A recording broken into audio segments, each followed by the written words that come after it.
Jomarch once said she wanted to astonish the world. And somehow, over 150 years later, she still does. Welcome back to Meet the Muse. Who inspired Jomarch? That spirited, ink-smudged whirlwind of ambition and defiance? The girl who wanted more than marriage and dreamed of greatness with a pen in her hand. She's one of literature's most beloved heroines, and she's lived in the hearts of generations. But Jo didn't come from nowhere. She bears echoes of women who came before her. Elizabeth Bennet's boldness, Jane Eyre's fire, yet her heartbeat, her laugh, her restless yearning, that came from someone much closer to the page. Let's peel back the layers of Jomarch and discover the real women who helped shape her. Starting with one of the earliest possibilities, Elizabeth Bennet, heroine of Jane Austen's Pride and Prejudice. The novel was published in 1813. Jane Austen died just a few years later in 1817, and Louisa May Alcott was born in 1832.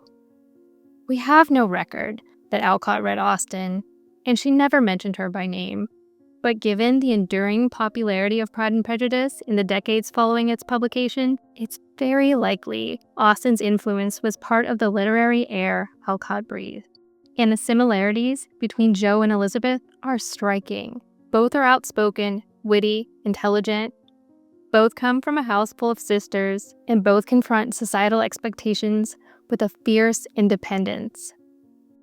In Elizabeth's world, the marriage market is a game of strategy and survival. Her family's estate is entailed to a cousin, and their financial future depends on the daughters marrying well. In Jo's world, money is always scarce. Her family is rich in love, but poor in means. Laurie, her best friend and would-be suitor, comes from a life of wealth and comfort that Jo doesn't share. In both stories, class difference becomes central, not just to love, but to personal freedom. In a society where women lack the right to vote, own property, or choose their path freely, love and money were deeply entangled. But while Elizabeth challenges societal norms from within the romantic framework, Jo does something more radical. She burns with ambition, not for love, but for purpose. Writing is not just her escape, it's her dream. Jo and Elizabeth may share a lineage, but Jo carries a flame a little further. Now let's move to a more direct inspiration. Jane Eyre, the heroine of Charlotte Bronte's celebrated novel. Jane Eyre was published in 1847 when Louisa May Alcott was about 15 years old. It made an immediate impression. 5 years later, in 1852, Alcott recorded it in her journal under the simple heading, "Books I Like." But her admiration didn't stop there. In 1857, following Charlotte Bronte's early death, Alcott read Elizabeth Gaskell's biography of the author and wrote, "Read Charlotte Bronte's life, a very interesting but sad one, so full of talent, and after working long, just as success, love, happiness come, she dies. Wonder if I shall ever be famous enough for people to care to read my story and struggles. I can't be a CB, but I may do a little something yet." And here we are, doing just that. The admiration is clear, and so is the identification. Brontë, like Alcott, was a woman surrounded by sisters, defying convention with ink-stained fingers and an unwavering will. For a young Louisa, here was a literary heroine who didn't just exist on the page, she existed behind it. And Jomarch shares much in common with Jane Eyre. Both are fiercely independent and morally grounded. They resist the roles society offers them. Jane, though plain and small, is admired for her mind and strength of character. She insists on financial independence and makes her own way as a governess. When faced with the possibility of becoming a man's mistress, she chooses poverty and solitude instead. She waits until she can meet her beloved Rochester as an equal, financially, emotionally, and spiritually. Jo, too, resists the path laid out for women.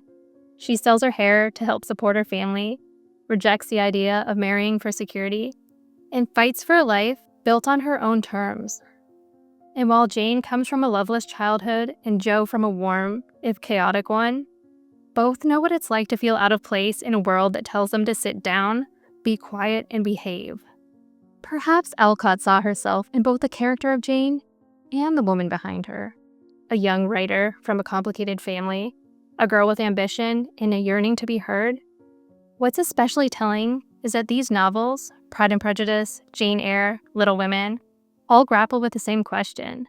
How do independent women navigate a world that expects them to marry? And what happens when the price of love is your selfhood? Alcott never said Jo was her, but Jo lived the life Louisa May Alcott dreamed of, tempered by the constraints of her time. In chapter 13 of Little Women, Jo says to Laurie, "I want to do something splendid before I go into my castle, something heroic or wonderful that won't be forgotten after I'm dead. I don't know what, but I'm on the watch for it and mean to astonish you all someday. I think I shall write books and get rich and famous. That would suit me. So that is my favorite dream." And that she did. Jo March is, at her core, Louisa's alter ego, fiery, ambitious, unconventional. Few authors have embedded as much of their real lives into a fictional character.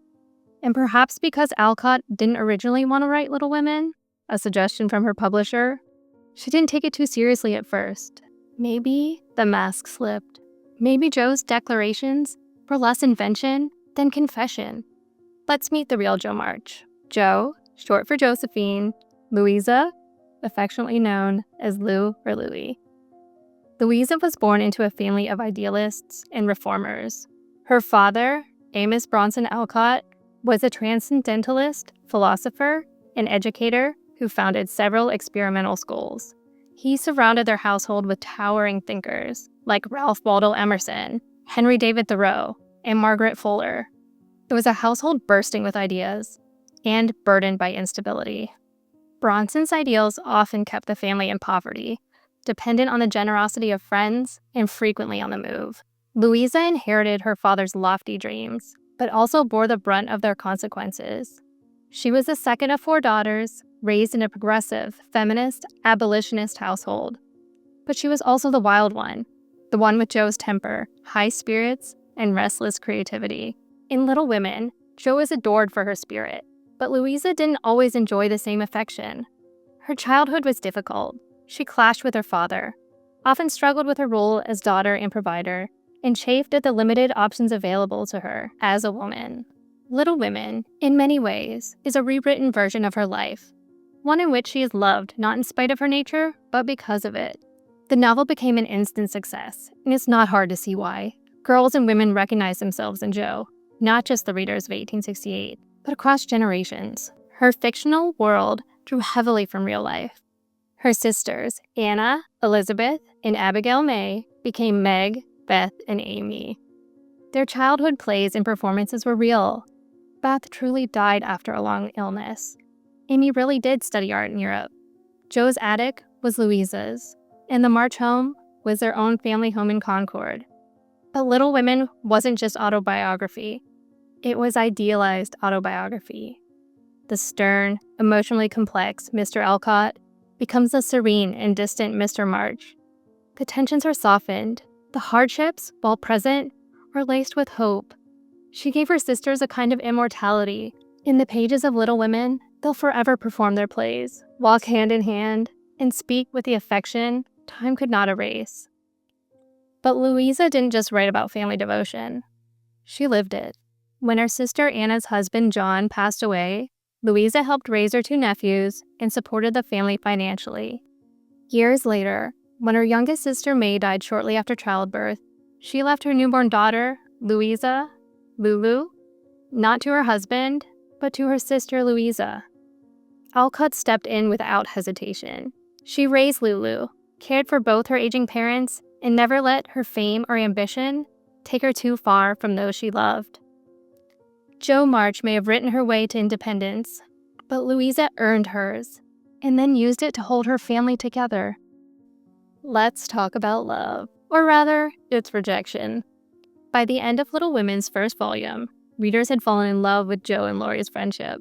They hoped, even expected, it would turn into romance. But when Louisa May Alcott published the second volume, Jo turned Laurie down. Readers were outraged. Alcott later wrote, girls' right to ask who the little women marry, as if that was the only end and aim of a woman's life. She made sure Jo's end was not marriage to the expected man, but rather a declaration of independence. Laurie, the charming, wealthy, affectionate boy next door, was the perfect man for Jo, according to the readers, but he could not tempt her. He wasn't the one she needed, and more importantly, he wasn't who she was meant to become. In rejecting Laurie, Jo and Louisa delivered a powerful message. Love isn't the reward for being a good woman. It's not the natural conclusion to a girl's story. The point was never finding the right man. It was discovering the right self. Still, Jo does marry in the book. She marries Frederick Bear, a much older, unglamorous, moralistic professor, a man who notably critiques her writing. Some scholars have argued he was a compromise to appease readers and publishers who would not accept a single woman's happy ending. Others have speculated that he was modeled on Alcott's own publisher, who also told her not to write the sensational fiction she loved. Whether Bear was a metaphor, a mirror, or simply a plot device, his presence has always been debated. Louisa herself never married, and whether she had romantic feelings for men, or for women, or simply preferred the company of ideas to relationships, we can't fully know. Some of her writings suggest deep admiration for female friends. Other entries hint at gender discomfort. These aspects of her life deserve a thoughtful exploration and deserve their own episode. For now, it's enough to recognize Louisa left marriage out of her own story, just as Jo nearly did. Maybe Jo didn't need a muse. Maybe she became one. She gave voice to tomboys, misfits, and dreamers, girls who wanted more than marriage, writers who burned to be heard, women who weren't ideal, but still worthy of love. Louisa May Alcott didn't just give us a heroine, she gave us a roadmap for carving out your own life, even when the world insists you can't. And she did it not by erasing herself, but by writing herself into history. So I leave you with this. Who did Jo inspire in you? If jomarch shaped your view of womanhood, ambition, or creativity, I'd love to hear your story in the comments below. And if you enjoyed this episode of Meet the Muse, please like and subscribe. This is a new channel, and your support helps me bring these stories to more people who love literature, history, and the women who shape both. What's your favorite adaptation of Little Women? And which character should we explore next?